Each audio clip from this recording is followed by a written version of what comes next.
We provide you the platform to turn your dreams into reality. Give wings to your aspirations with KR Mangalam University. प्रधानमंत्री नरेंद्र मोदी की बात करते हैं, जिन्होंने अंतरिक्ष स्टेशन पर गए शुभांशु शुक्ला से बात की है। मेरी आवाज में सभी भारतीयों का उत्साह और उमंग शामिल है।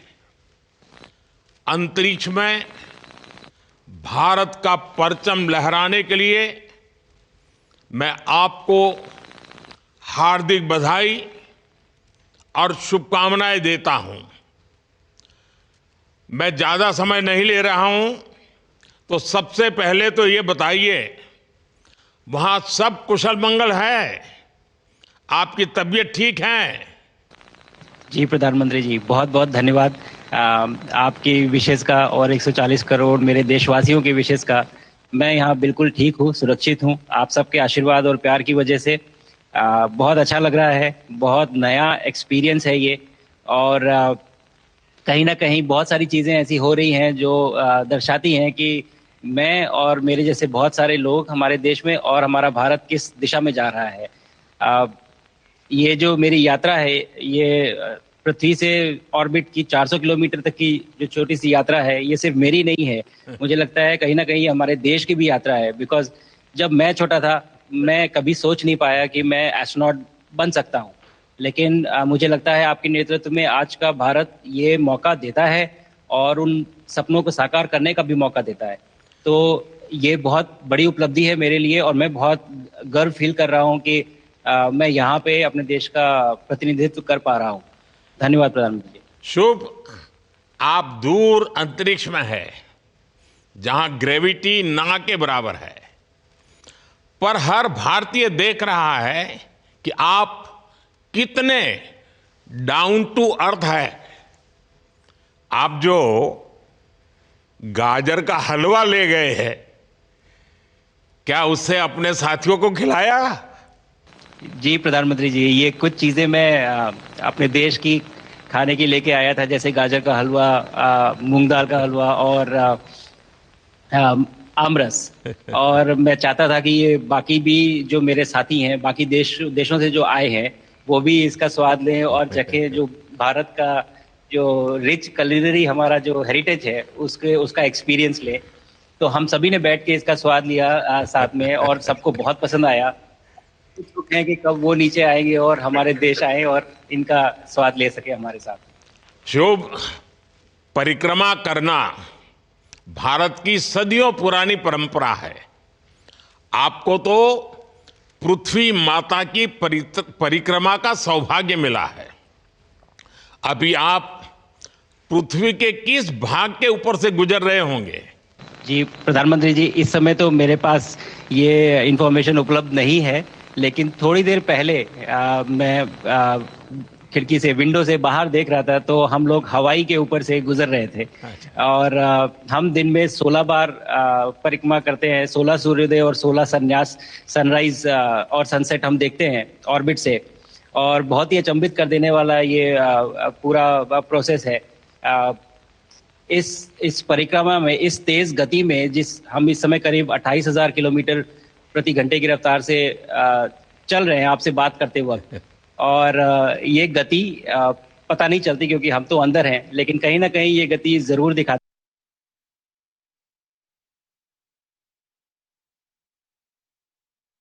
से और आगे जाना है। अच्छा शुभ, अंतरिक्ष की विशालता देखकर सबसे पहला विचार क्या आया आपको?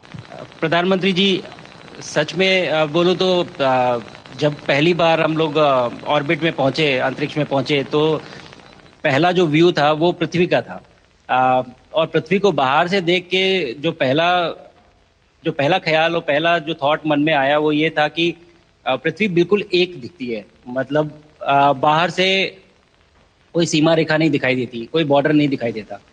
और दूसरी चीज जो बहुत नोटिसेबल थी, जब पहली बार भारत को देखा, तो हम मैप पे पढ़ते हैं भारत को, हम देखते हैं बाकी देशों का आकार कितना बड़ा है, हमारा आकार कैसा है, वो मैप पे देखते हैं। लेकिन वो सही नहीं होता, क्योंकि वो एक हम 3D ऑब्जेक्ट को 2D यानी पेपर पे हम उतारते हैं। भारत सच में बहुत भव्य दिखता है, बहुत बड़ा दिखता है। जितना हम मैप पे देखते हैं उससे कहीं ज़्यादा बड़ा। और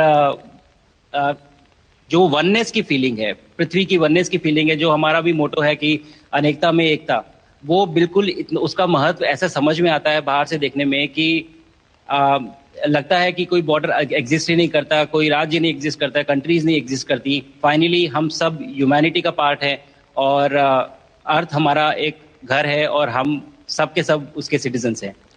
शुभांशु, स्पेस स्टेशन पर जाने वाले आप पहले भारतीय हैं। आपने जबरदस्त मेहनत की है, लंबी ट्रेनिंग करके गए हैं। अब आप रियल सिचुएशन में हैं, सच में अंतरिक्ष में हैं। वहां की परिस्थितियां कितनी अलग हैं, कैसे एडप्ट कर रहे हैं? यहाँ पे तो सब कुछ ही अलग है प्रधानमंत्री जी। ट्रेनिंग की हमने पिछले पूरे 1 साल में। सारे सिस्टम्स के बारे में मुझे पता था, सारे प्रोसेस के बारे में मुझे पता था, एक्सपेरिमेंट्स के बारे में मुझे पता था, लेकिन यहाँ आते ही सडनली सब चेंज हो गया। बिकॉज हमारे शरीर को ग्रेविटी में रहने की इतनी आदत हो जाती है कि हर एक चीज़ उससे डिसाइड होती है। पर यहाँ आने के बाद चूंकि ग्रेविटी माइक्रो ग्रेविटी है, एब्सेंट है, तो छोटी छोटी चीज़ें भी बहुत मुश्किल हो जाती हैं। अभी आपसे बात करते वक्त मैंने अपने पैरों को बांध रखा है, नहीं तो मैं ऊपर चला जाऊंगा। और माइक को भी जैसे छोटी चीजें हैं, इसको छोड़ के दूं तो भी ये ऐसे फ्लोट करता रहता है। पानी पीना, पैदल चलना, सोना बहुत बड़ा चैलेंज है। आप छत पे सो सकते हैं, आप दीवारों पे सो सकते हैं, आप जमीन पे सो सकते हैं। तो पता सब कुछ होता है प्रधानमंत्री जी। ट्रेनिंग अच्छी है, लेकिन वातावरण चेंज होता है तो थोड़ा सा यूज्ड टू होने में 1-2 दिन लगते हैं, बट फिर ठीक हो जाता है। भारत की ताकत साइंस और स्पिरिचुअलिटी दोनों है। आप अंतरिक्ष यात्रा पर हैं, लेकिन भारत की यात्रा भी चल रही होगी। भीतर में भारत दौड़ता होगा। क्या उस माहौल में मेडिटेशन और माइंडफुलनेस का लाभ भी मिलता है क्या? जी प्रधानमंत्री जी, मैं बिल्कुल सहमत हूँ। मैं कहीं ना कहीं ये मानता हूँ कि भारत ऑलरेडी दौड़ रहा है और ये मिशन तो केवल एक पहली सीढ़ी है उस एक बड़ी दौड़ का। और हम ज़रूर आगे पहुँच रहे हैं और अंतरिक्ष में हमारे खुद के स्टेशन भी होंगे और बहुत सारे लोग पहुँचेंगे। और माइंडफुलनेस का भी बहुत फ़र्क पड़ता है। बहुत सारी सिचुएशंस ऐसी होती हैं नॉर्मल ट्रेनिंग के दौरान भी या फिर लॉन्च के दौरान भी, जो बहुत स्ट्रेसफुल होती हैं। और माइंडफुलनेस से आप अपने आप को उन सिचुएशंस में शांत रख पाते हैं और अपने आप को काम रखते हैं, अपने आप को शांत रखते हैं, तो आप अच्छे डिसीजन ले पाते हैं। कहते हैं कि दौड़ते हुए भोजन कोई भी नहीं कर सकता, तो जितना आप शांत रहेंगे उतना ही अच्छे से आप डिसीजन ले पाएंगे। तो आई थिंक माइंडफुलनेस का बहुत इंपॉर्टेंट रोल होता है इन चीज़ों में। तो दोनों चीज़ें अगर साथ में प्रैक्टिस की जाएँ तो ऐसे एक चैलेंजिंग एनवायरनमेंट में या चैलेंजिंग वातावरण में मुझे लगता है ये बहुत ही यूजफुल होंगी और बहुत जल्दी लोगों को अडैप्ट करने में मदद करेंगी। आप अंतरिक्ष में कई एक्सपेरिमेंट कर रहे हैं। क्या कोई ऐसा एक्सपेरिमेंट है जो आने वाले समय में एग्रीकल्चर या हेल्थ सेक्टर को फायदा पहुंचाएगा? जी प्रधानमंत्री जी, मैं बहुत गर्व से कह सकता हूं कि पहली बार भारतीय वैज्ञानिकों ने 7 यूनिक एक्सपेरिमेंट्स डिज़ाइन किए जो कि मैं अपने साथ स्टेशन पे लेके आया हूं। और पहला एक्सपेरिमेंट जो मैं करने वाला हूं, जो कि आज ही के दिन में शेड्यूल्ड है, वो है स्टेम सेल्स के ऊपर। अंतरिक्ष में आने से क्या होता है कि ग्रेविटी चूंकि एब्सेंट होती है तो लोड खत्म हो जाता है, तो मसल लॉस होता है। तो जो मेरा एक्सपेरिमेंट है वो ये देख रहा है कि क्या कोई सप्लीमेंट दे के हम इस मसल लॉस को रोक सकते हैं या फिर डिले कर सकते हैं। इसका डायरेक्ट इम्प्लीकेशन धरती पे भी है कि जिन लोगों का मसल लॉस होता है ओल्ड एज की वजह से, तो उनके ऊपर ये सप्लीमेंट्स यूज़ किए जा सकते हैं। तो मुझे लगता है कि ये डेफिनेटली वहाँ यूज़ हो सकता है। साथ ही साथ जो दूसरा एक्सपेरिमेंट है वो माइक्रो एल्गी की ग्रोथ के ऊपर। ये माइक्रो एल्गी बहुत छोटे होते हैं लेकिन बहुत न्यूट्रिशियस होते हैं। तो अगर हम इनकी ग्रोथ देख सकते हैं यहाँ पे और ऐसा प्रोसेस इजाद करें कि ये ज़्यादा तादाद में हम इन्हें उगा सकें और न्यूट्रिशन हम प्रोवाइड कर सकें, तो कहीं ना कहीं ये फूड सिक्योरिटी के लिए भी बहुत काम आएगा धरती के ऊपर। सबसे बड़ा एडवांटेज जो है स्पेस का वो ये है कि ये जो प्रोसेस है यहाँ पे बहुत जल्दी होते हैं, तो हमें महीनों तक या सालों तक वेट करने की जरूरत नहीं होती। तो इसलिए यहाँ के जो रिजल्ट चंद्रयान की सफलता के बाद देश के बच्चों में, युवाओं में विज्ञान को लेकर एक नई रुचि पैदा हुई। अंतरिक्ष को एक्सप्लोर करने का जज्बा बढ़ा। अब आपकी ये ऐतिहासिक यात्रा उस संकल्प को और मजबूती दे रही है। आज बच्चे सिर्फ आसमान नहीं देखते, वे यह सोचते हैं मैं पहुंच सकता हूं। यही सोच, यही भावना हमारे भविष्य के स्पेस मिशंस की असली बुनियाद है। आप भारत की युवा पीढ़ी को क्या मैसेज देंगे? प्रधानमंत्री जी, अगर मैं अपने युवाओं पीढ़ी को आज कोई मैसेज देना चाहूँगा तो पहले ये बताऊँगा कि भारत जिस दिशा में जा रहा है, हमने बहुत बोल्ड और बहुत ऊंचे सपने देखे हैं और उन सपनों को पूरा करने के लिए हमें आप सबकी ज़रूरत है। तो उस ज़रूरत को पूरा करने के लिए मैं ये कहूँगा कि सक्सेस का कोई एक रास्ता नहीं होता कि आप कभी कोई एक रास्ता लेता है, कोई दूसरा रास्ता लेता है, लेकिन एक चीज़ जो हर रास्ते में कॉमन होती है वो ये होती है कि आप कभी कोशिश मत छोड़िए, नेवर स्टॉप ट्राइंग। अगर आपने ये मूल मंत्र अपना लिया कि आप किसी भी रास्ते पे हो, कहीं पे भी हो, लेकिन आप कभी गिव अप नहीं करेंगे, तो सक्सेस चाहे आज आए या कल आए, पर आएगी जरूर। मुझे पक्का विश्वास है कि आपकी ये बातें देश के युवाओं को बहुत ही अच्छी लगेगी। और आप तो मुझे भली भांति जानते हैं, जब भी किसी से बात होती है तो मैं होमवर्क जरूर देता हूं। हमें मिशन गगनयान को आगे बढ़ाना है, हमें अपना खुद का स्पेस स्टेशन बनाना है और चंद्रमा पर भारतीय एस्ट्रोनॉट की लैंडिंग भी करानी है। इन सारे मिशंस में आपके अनुभव बहुत काम आने वाले हैं। मुझे विश्वास है आप वहां अपने अनुभवों को जरूर रिकॉर्ड कर रहे होंगे। जी प्रधानमंत्री जी, बिल्कुल। ये पूरा मिशन की ट्रेनिंग लेने के दौरान और एक्सपीरियंस करने के दौरान जो मुझे लेसन्स मिले हैं, जो मुझे सीख मिली है, वो सब एक स्पॉन्ज की तरह मैं एब्जॉर्ब कर रहा हूँ और मुझे यकीन है कि ये सारी चीज़ें बहुत वैल्यूएबल प्रूव होंगी, बहुत इम्पॉर्टेंट होंगी हमारे लिए जब मैं वापस आऊँगा और हम इन्हें इफ़ेक्टिवली अपने मिशंस में इनके लेसन्स अप्लाई कर सकेंगे और जल्दी से जल्दी उन्हें पूरा कर सकेंगे। बिकॉज मेरे साथी जो मेरे साथ आए थे, कहीं ना कहीं उन्होंने भी मुझसे पूछा कि हम कब गगनयान पे जा सकते हैं, जो सुन के मुझे बहुत अच्छा लगा और मैंने बोला कि जल्दी ही। तो मुझे लगता है कि ये सपना बहुत जल्दी पूरा होगा और मेरी जो सीख मुझे यहाँ मिल रही है वो मैं वापस आके उसको अपने मिशन में पूरी तरह से 100% अप्लाई करके और उनको जल्दी से जल्दी पूरा करने की कोशिश करेंगे। शुभांशु, मुझे पक्का विश्वास है कि आपका ये संदेश एक प्रेरणा देगा। और जब हम आपके जाने से पहले मिले थे, आपका परिवारजन के भी दर्शन करने का अवसर मिला था और मैं देख रहा हूं कि आपके परिवारजन भी सभी उतने ही भावुक है, उत्साह से भरे हुए हैं। शुभांशु, आज मुझे आपसे बात करके बहुत आनंद आया। मैं जानता हूं आपकी जिम में बहुत काम है और 28,000 किलोमीटर की स्पीड से काम कर रहे हैं आपको, तो मैं ज़्यादा समय आपका नहीं लूँगा।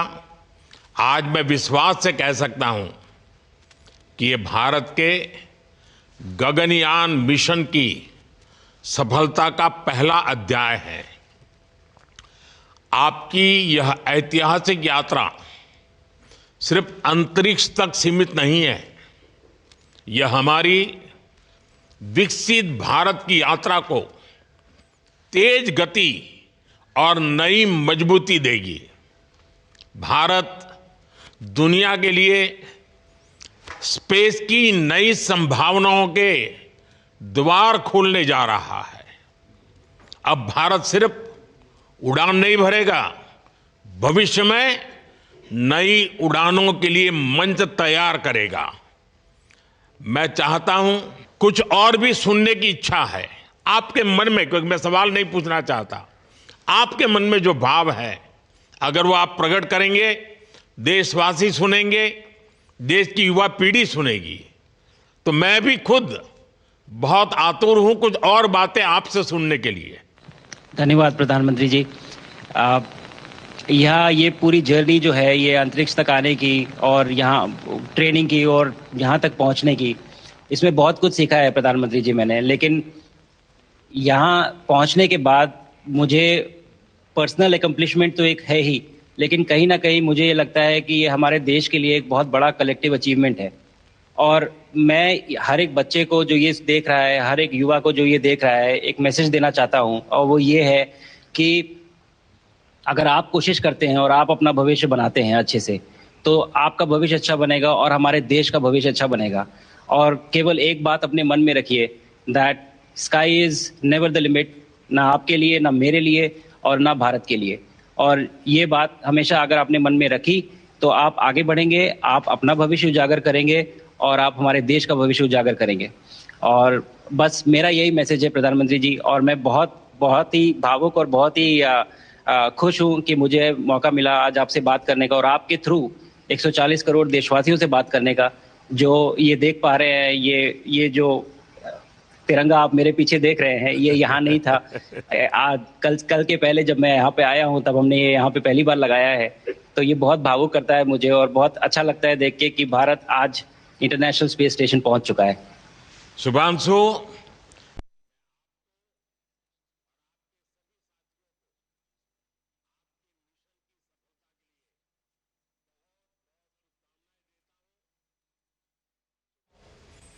शुभांशु, हम सबको आपकी वापसी का इंतजार है। अपना ध्यान रखिए, मां भारती का सम्मान बढ़ाते रहिए। अनेक अनेक शुभकामनाएं, 140 करोड़ देशवासियों की शुभकामनाएं, और आपको इस कठोर परिश्रम करके इस ऊंचाई तक पहुंचने के लिए बहुत बहुत धन्यवाद देता हूं। भारत माता की जय। धन्यवाद प्रधानमंत्री जी, धन्यवाद। और सारे 140 करोड़ देशवासियों को धन्यवाद। और स्पेस से सबके लिए भारत माता। से शुभांशु शुक्ला को आप सुन रहे थे। 14 दिन की अंतरिक्ष यात्रा पर हैं और इंटरनेशनल स्पेस स्टेशन में मौजूद हैं। और इसी दौरान प्रधानमंत्री नरेंद्र मोदी से ये संवाद उन्होंने किया और इनके जरिए 140 करोड़ देशवासियों से भी उन्होंने बातचीत की। जहां भक्ति है हर शब्द में, कथाओं में छुपे हैं दिव्य रहस्य और ज्योतिष देता है जीवन को दिशा। धर्म से जुड़ी हर बातों को जानने के लिए हमारे चैनल स्तुति को सब्सक्राइब करें। चैनल पर जाने के लिए इस लिंक पर क्लिक करें।